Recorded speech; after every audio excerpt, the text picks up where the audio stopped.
Halo Sobat Baku Hantam, pemerintah Indonesia berencana membangun tanggul laut raksasa atau Giant Seawall sepanjang 700 km dari Provinsi Banten hingga Jawa Timur yang masuk dalam daftar proyek strategis nasional tahun 2025 sebagai upaya untuk mewujudkan ketahanan energi dan pangan khususnya di wilayah pantai utara Jawa. Kenapa sih proyek-proyek ini sangat-sangat ambisius seperti membangun tembok-tembok Titan sih Pak? Kenapa nggak yang realistis saja, memberi makan seluruh anak-anak di Papua? Mungkin itu lebih masuk akal ya kan? Ya salah.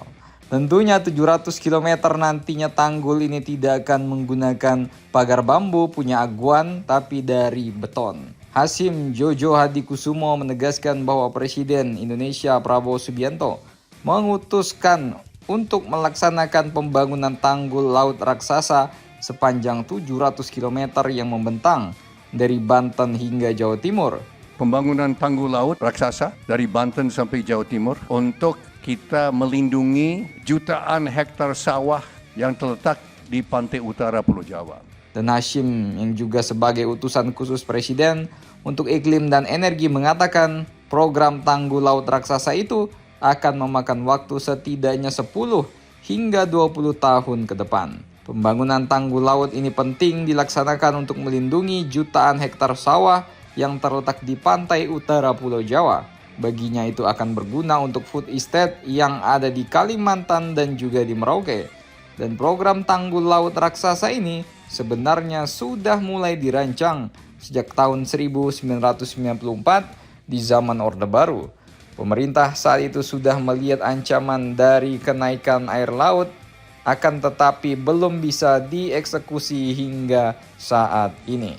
Tanggul laut berfungsi untuk menahan limpasan air ke kawasan pesisir dan juga lahan pertanian. Menurutnya tidak ada gunanya membuat food estate besar di Kalimantan ataupun Papua apabila jutaan lahan sawah terbenam karena ditutupi oleh air laut yang naik. Oleh karena itu Hasyim juga mengajak masyarakat untuk turut mendukung pembangunan tanggul raksasa ini. Di era modern beberapa negara seperti Amerika Serikat dan Jepang juga mengandalkan tanggul laut untuk menahan laju kenaikan air laut. Setelah bencana gempa dan tsunami yang menghantam wilayah Tohoku Jepang yang memakan 16 korban jiwa pada tahun 2011, pemerintah Jepang membangun tanggul laut sepanjang 400 km dengan tinggi 15 meter untuk menahan potensi tsunami dan kenaikan air laut. Namun bukannya tanpa kelemahan tanggul laut raksasa ini. Tidak hanya dari sisi emisi karbon, pembangunan tanggul laut juga menghadapi masalah teknis desain yang berpotensi membuat tanggul roboh. Ini terjadi karena ombak yang secara konstan atau terus-menerus akan menghantam tanggul laut yang akan mengikis sedimen di bawah tanggul dan membawanya kembali ke lautan. Apalagi kontraktor-kontraktor di Ekuador ini ya pasirnya 2 sak, semennya setengah sak, bos.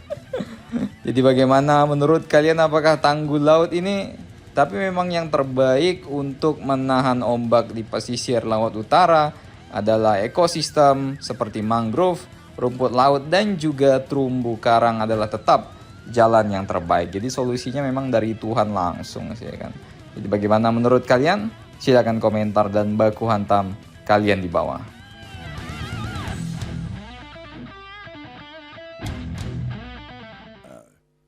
Nanti selalu akan ada yang mengatakan, apakah bisa? Ya kan? Ini masalah bukan apakah bisa atau tidak bisa, ini harus. Kalau tidak pantai utara tenggelam. Ya kan?